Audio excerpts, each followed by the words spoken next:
നമ്മുടെ പല കുടുംബങ്ങളിൽ നിന്നും പല പ്രശ്നങ്ങളുടെയും അടിത്തറയിൽ ഈ സമയം അരൂപികളുടെ ദുഷ്ടാരൂപികളുടെ പ്രവർത്തനമുണ്ട്.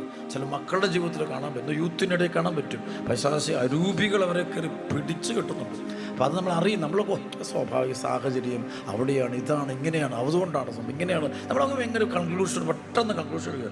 ഈ അരൂപി കണച്ച് നമുക്ക് അനുഭവങ്ങളില്ലാത്തതുകൊണ്ട്, ആഴമേറിയ ദൈവാനുഭവം ഇല്ലാത്തതുകൊണ്ട്, നമ്മൾ എല്ലാത്തിനും ഒരു ഇൻ്റലക്ച്വൽ ആൻസർ എല്ലാത്തിനും കൊടുത്തുകൊണ്ട്, അതാണ് ഇന്നത്തെ സഭാ സമൂഹത്തിന് ചിലപ്പോൾ ഉണ്ടാകുന്നത്. എല്ലാത്തിനും ഇൻ്റലക്ച്വൽ ആൻസറാണ് കൊടുക്കുന്നത്, ബുദ്ധിയിലൂടെ ആൻസർ, അല്ലാതെ ഒരു ആഴമേറിയ ദൈവാനുഭവം. ആഴമേറിയ ദൈവാനുഭവം ഉണ്ടാകുന്ന ഒറ്റ വഴിയുള്ളൂ, ഒരു വിശ്വാസം, ഒരു മാമോദിസ, ഒരു കർത്താവ്, പ്രസലോഷ്. അതിലങ്ങ് വിശ്വസിക്കുക. കർത്താവിൻ്റെ വചനത്തെ കണ്ണും പൂട്ടി വിശ്വസിക്കുക. അത് വേറെ പരിശുദ്ധമേ പോലെ ലൂക്ക 1:38 നിൽക്കുക. ഇതാ കർത്താവിൻ്റെ ദാസി, നിന്റെ വചനം പോലെ. ആ വചനത്തിൽ നിന്ന് അണുവിട മാറരുത്. ചിലത് ഉൾക്കൊള്ളാൻ പോലും പറ്റും, ബുദ്ധിക്ക് അതീതമായിരിക്കും. പക്ഷെ അതിൻ്റെ മുമ്പിലും ഭയഭക്തിയോടെ നിൽക്കാൻ, എളുപ്പപ്പെട്ട് നിൽക്കാൻ നമുക്ക് സാധിച്ചാൽ നമുക്ക് ഈ കൃപയുടെ അടയാളങ്ങൾ നമുക്ക് അനുഭവിക്കാൻ പറ്റും.